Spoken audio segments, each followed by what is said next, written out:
నమస్కారం NS news కి స్వాగతం. నా పేరు ఉషా. ముందుగా ముఖ్యాంశాలు. మంచిర్యాల జిల్లా బెల్లంపల్లి పట్టణం 28వ వార్డులో మున్సిపల్ సిబ్బందికి ఎన్నిసార్లు ఫోన్ చేసినా కూడా స్పందించకుంటే నేను మోరీలు తీసుకోవడం జరుగుతుంది.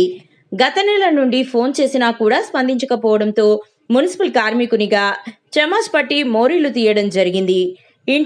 ఇంటి పక్కన వాళ్లను దృష్టిలో పెట్టుకుని దోమలు ఈగలతో కంపు వాసనలు తట్టుకోలేక ఈ అవతారం ఎత్తవలసి వచ్చింది.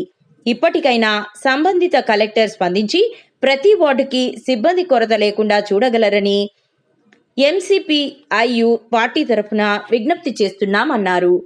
ఈరోజు 28వ వార్డులోని హనుమాన్ బస్తీలో గల మోరీలు సాఫ్ చేయమని మున్సిపాలిటీ సిబ్బందికి మున్సిపల్ అధికారులకు ఎన్నిసార్లు విన్నవించుకున్నా కూడా రాకపోవడంతో సిబ్బంది లేదు, సిబ్బంది కొరత తక్కువ ఉన్నది, ఒకరే ఉన్నారు, ముగ్గురు ఉన్నారని చెప్పి మున్సిపల్ సిబ్బంది అంతా మితిమీరిన సమాధానం చెప్తా ఉన్నారు. కాబట్టి ఈరోజు నా ఇంటి మోరి నేనే తీసుకోవడం జరుగుతుంది. ఈ మోరి తీసుకోవడానికి కారణం ఏంటంటే మోరి నిండిపోయి దోమలు ఈగలతో ప్రజలు, నా ఇంట్లో పిల్లలు కావచ్చు, నా చుట్టుప్రక్కల ఉన్న ప్రజలు కావచ్చు, చాలా ఇబ్బందులకు గురవుతూ ఉన్నారు.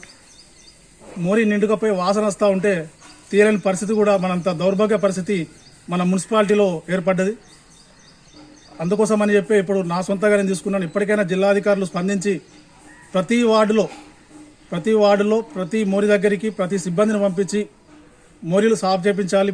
ఎవరైతే ఉన్నారో చిన్నపిల్లలు కావచ్చు, పెద్దవారికే కావచ్చు, రోగాలు ప్రబలకుండా చూడే బాధ్యత అధికారుల పైన ఉంటుంది. కాబట్టి జిల్లా కలెక్టర్ గారు స్పందించి వెంటనే సిబ్బంది కొరత లేకుండా చూడాలి అని చెప్పేసి జిల్లా కలెక్టర్ గారికి, మున్సిపల్ కమిషనర్ గారికి ఎంసీపీఐయు పార్టీ జిల్లా సహాయ కార్యదర్శిగా విజ్ఞప్తి చేస్తా ఉన్నాను.